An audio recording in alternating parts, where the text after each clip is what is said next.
Up next, we have a game on the PS4, and this game is considered to be like the great-grandfather of the Metroidvania genre. And it originally released on the Sega Master System and the freaking Sega Game Gear.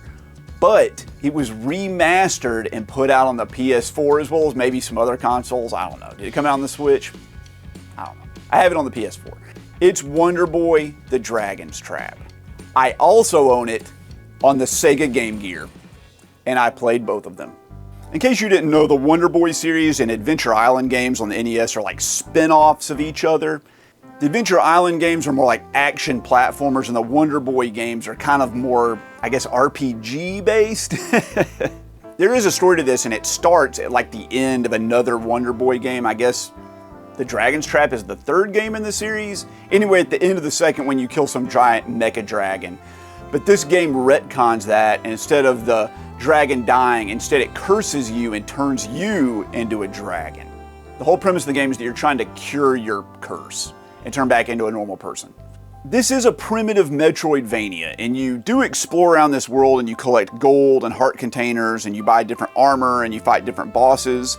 And as you do that, you gain additional animal forms, which have like new abilities and weaknesses and strengths. And they give you the ability to access different areas of the game, you know, to sort of continue on with your progress, like any other Metroidvania. The gameplay is really basic. In terms of combat, there's really only like a jump and an attack.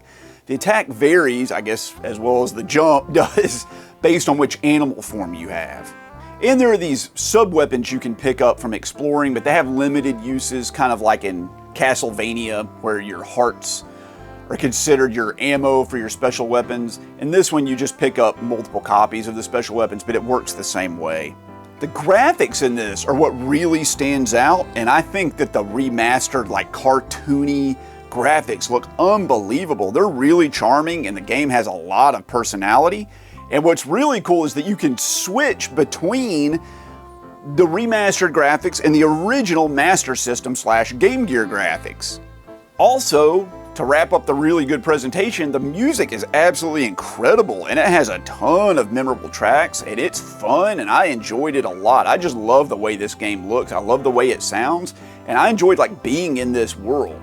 However, like a lot of old games, the controls are pretty clunky, and I have to say, just like Adventure Island, the jumping has like a strange momentum to it. I don't know of any other way to describe it, and if you haven't played an Adventure Island or a Wonder Boy game before, you're gonna have a hard time understanding it, but just like jumping over basic things, like a single rock that's just in the middle of the path in front of you, can be tricky, and it's just hard to get the hang of it. I feel like you have to be running at full speed, and then when you jump, your sense of inertia is like 1/8 of the speed at which you were traveling. So the character moves forward, and then instead of jumping forward, it feels like he or she just jumps straight up in the air, and you'll like fall down these really minor gaps that should be easy to jump over. Also, the attack range on most of the characters is super short, and it is really difficult to land attacks. Like running up to an enemy and stopping and hitting them I just never got the feel that I could do that. Like every enemy I saw on the screen, I would like accidentally run into them. Or they're designed to wait till you get close and then just like jump right into you. It's really annoying having contact damage so frequently in this game, where you feel like you just can't control your character and you're just running into stuff all the time and not being able to jump over these little minor gaps and stuff. It feels slippery and like stilted at the same time, and I don't like the way that this game feels when you're playing it. It's cool that it's a Metroidvania, or like a primitive one anyway, but it really needs a map. Also, some of the secrets are so freaking esoteric that I have no idea how anyone would ever find them without a guide. Stuff like hit this one random block on this one random screen to make a bunch of other blocks appear, and then you jump on this one other block and it's a freaking trampoline that launches you into a room with 3 pipes, and if you land on the corner of the second pipe, you can jump over the third one to hit another block that opens a secret path to an area you have to go to in the game. Like, it's like Nintendo Power kind of stuff. Like, you really need a walkthrough for this game without just an infinite amount of random trial and error. I mentioned that the enemies are really hard to hit. Well, a lot of them are freaking invisible until you just walk into them. Like, you don't know they're gonna be there unless you've already memorized the layout for that level. You'll just be walking along and just bam, you just walk into an enemy, or you walk by an enemy and it just appears directly behind you and shoots you with a fireball. And that's super annoying, and it feels like the game intentionally went out of its way to just troll you with the enemy placement.